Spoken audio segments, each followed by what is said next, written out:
He sits with his head in his hands, his feet sunk into the sand. The sky turns grey above him. He shows no sign of being alive.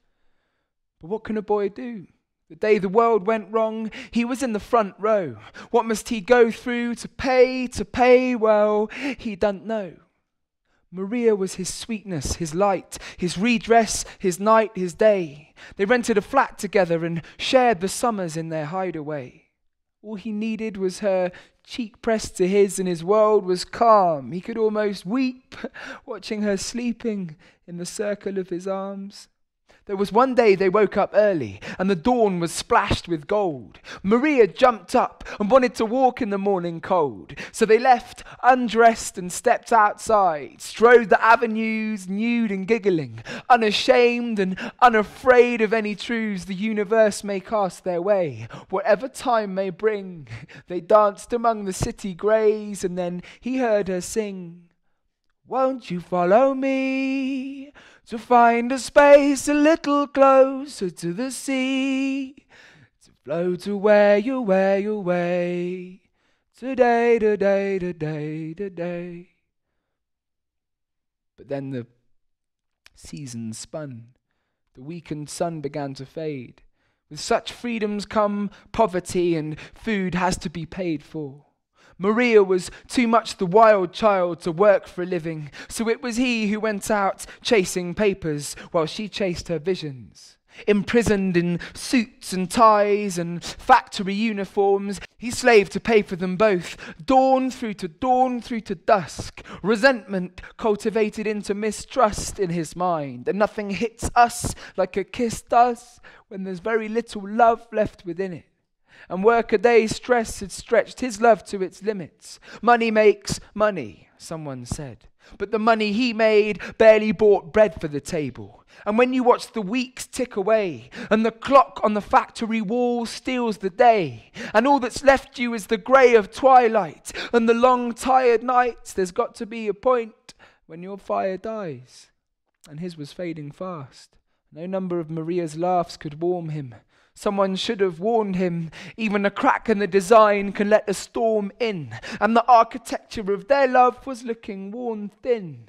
A smile, a worried glance, an angry thought, a fumbled coffee cup, a slap, a slammed door. She wanted to make love, he needed to sleep. She wanted to talk, he thought, she thought too deep when she said, "Won't you follow me to find a space a little closer to the sea, to float away, away, today, today, today, today." And to his mind it seemed that Maria had lost her rhyme and her reason in her drinking and daydreaming. Sick of coming home to the mess she made with scattered sculptures and fragments of scribbled pages. She called it art. He called her from work and said he'd be home late, needed some of his own space, needed a drink, so he went with a couple of workmates to this bar just open close to the factory gates.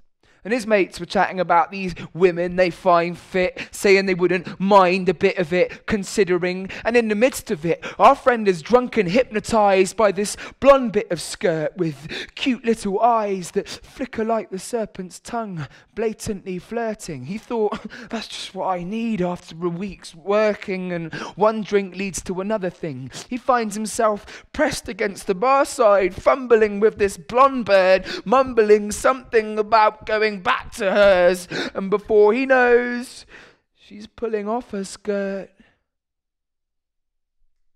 3 hours later, it's long done and over. In his sleep, becoming just a little more sober, he's locked within this dark dream. In his imagining, he's scrabbling to find Maria, but she keeps vanishing. He wakes, cold and shaking, in a sudden sweat. Driven by fear, he rushed to gather up his stuff and left, running with his head spinning, his tongue raw, running through the streets that had been theirs the summer before. He reached the door of the flat and tiptoed in, hoping to find his lover there, soft and dozing. But there was no lover.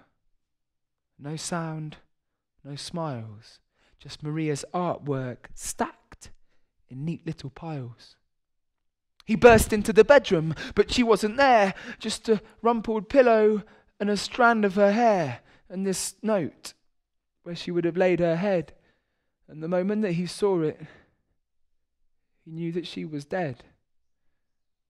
It read, "Won't you follow me to find a space a little closer to the sea, to float away, away, today, today, today, today, 'cause everything must die, no sooner dry than we are taken by the tide, and float away, away, away, so very little time to play."